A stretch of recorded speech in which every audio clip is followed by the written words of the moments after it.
सभी साथियों को प्रणाम। आज एक बहुत अच्छी खुशी मैं आपसे साझा करने के लिए आया हूँ। अभी हाल ही में मेरी दूसरी पुस्तक बाल मन के चितेरे प्रकाश मनु एक अविराम सृजन यात्रा नाम से मेरी पुस्तक आई है और लिटिल बर्ड्स पब्लिकेशन नई दिल्ली ने इसे प्रकाशित किया है। 350 पेज की बहुत सुंदर और शानदार पुस्तक है और आलोचना इस पुस्तक की विधा है। आदरणीय प्रकाश मनु जी साहित्य में बहुत बड़ा नाम है, एक पहचान है मनु जी की। कविता, कहानी, नाटक, संस्मरण, आत्मकथा, पत्रकारिता आदि सभी विधाओं में मनु जी ने बहुत बेहतरीन खूबसूरत अंदाज में लिखा है। बाल साहित्य के तो मनु जी जैसे पर्याय हो गए हैं। बाल मन की भावनाओं को, संवेदनाओं को और मनोविज्ञान की बहुत सूक्ष्म समझ आदरणीय मनु जी को है। इससे पूर्व मेरी पहली पुस्तक, मेरे साहित्यिक पथ प्रदर्शक साक्षात्कार की पुस्तक आप लोगों ने देख ही चुके हैं। उसमें 11 इंटरव्यू थे, लेकिन इस पुस्तक के केंद्र में आदरणीय मनु जी का बाल साहित्य है। 8 खंडों में प्रकाशित और 17 अध्यायों में इस पुस्तक को मैंने लिखा है।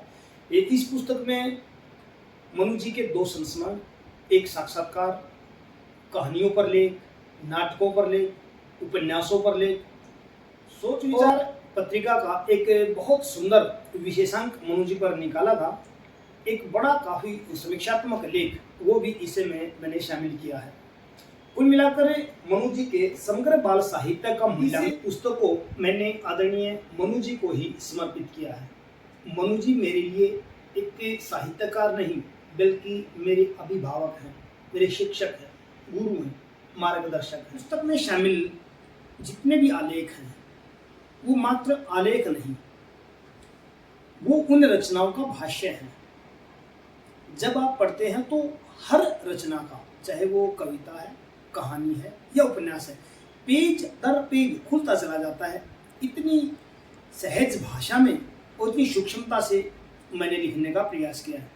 यहाँ तक कि स्वयं मनु जी भी उनकी प्रशंसा करते हैं। एक था ठुनठुनिया, जिसे साहित्य अकेडमी का पुरस्कार भी मिला था, बाल साहित्य अकेडमी पुरस्कार।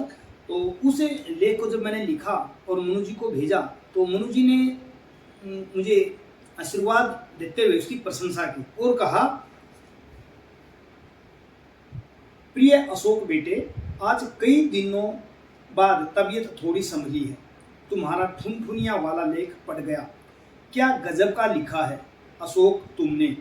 पूरे हिंदी साहित्य जगत में भला तुम्हारे अलावा कोई और है जो ऐसा जीवंत लेख लिख सकता।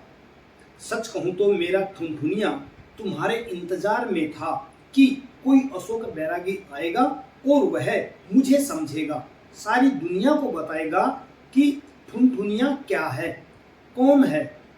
तुमने अपनी भूमिका बहुत अच्छे ढंग से निभा दी। मेरी छाती आनंद से फूल गई और तुम जुग जुग जियो। तो इस तरह जितने भी लेख मैंने इसमें लिखे हैं वो सभी कहीं ना कहीं प्रकाशित हैं बड़ी पत्रिकाओं में, और मनु जी ने स्वयं उनको खूब अच्छे ढंग से जांचा और परखा है, तभी उन लेखों को इस पुस्तक में शामिल किया है। साक्षात्कार की मैं बात करूं तो साक्षात्कार में मैंने ऐसे ज्वलंत प्रश्न उठाने का प्रयास किया है जो बहुत महत्वपूर्ण प्रश्न है। वो बाल साहित्य की समझ पैदा करने वाले और हर विद्यार्थी की जिज्ञासा को शांत करने वाले प्रश्न हैं। बाल साहित्य इतिहास का लेखन मनु जी ने किया, एक अपने आप में बहुत बड़ा काम मनु जी ने किया है। उस पर भी एक बड़ा समीक्षात्मक लेख मैंने इस पुस्तक में शामिल किया है और उस पुस्तक को समकालीन भारतीय साहित्य पत्रिका हुआ था वो लेख। तो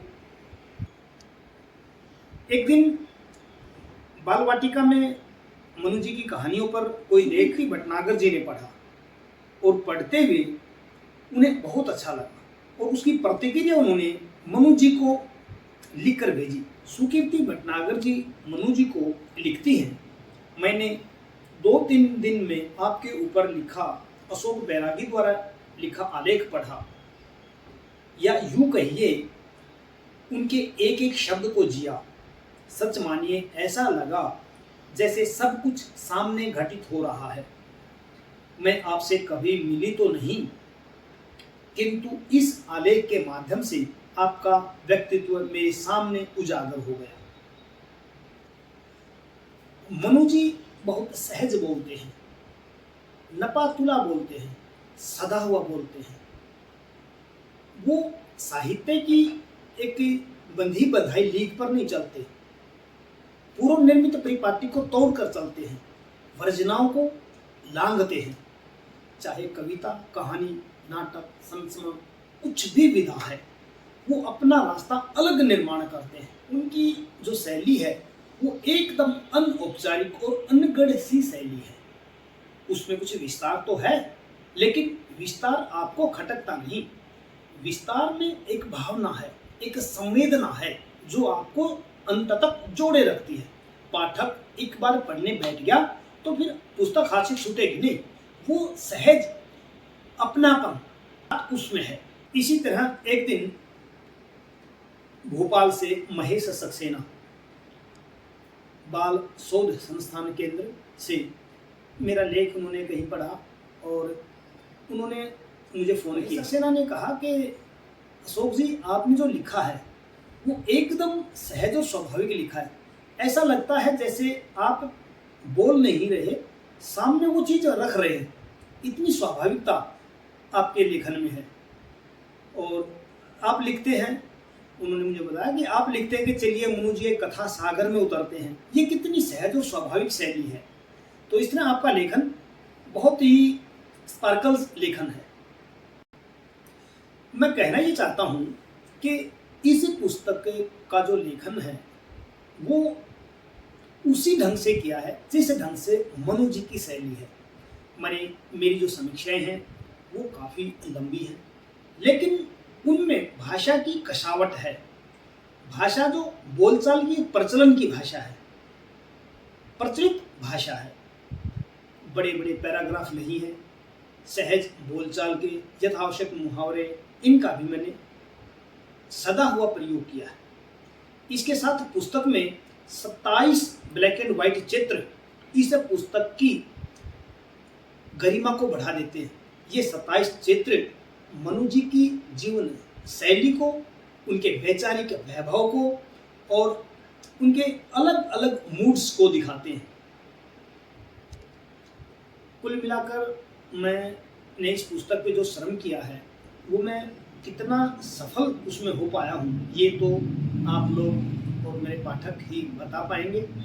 फिर भी साहित्य में रुचि रखने वाले हर सहृदय सामाजिक के लिए, पाठक के लिए और विशेषकर शोध विद्यार्थियों के लिए ये बहुत ही उपयोगी पुस्तक है। इस पुस्तक के माध्यम से मैंने प्रकाश मनु जी के व्यक्तित्व और उनके कृतित्व में बहुत गहरे उतरने का प्रयास। आपसे अनुरोध है, आप इस पुस्तक को पढ़ें, अपने मित्रों संबंधियों को पढ़ने के लिए उत्साहित करें।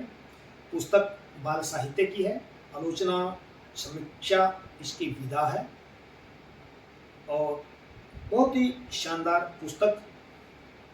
आप पढ़ें, औरों को प्रेरित करें, साथ में अपने चैनल को भी लाइक, शेयर और सब्सक्राइब करें। धन्यवाद, नमस्कार।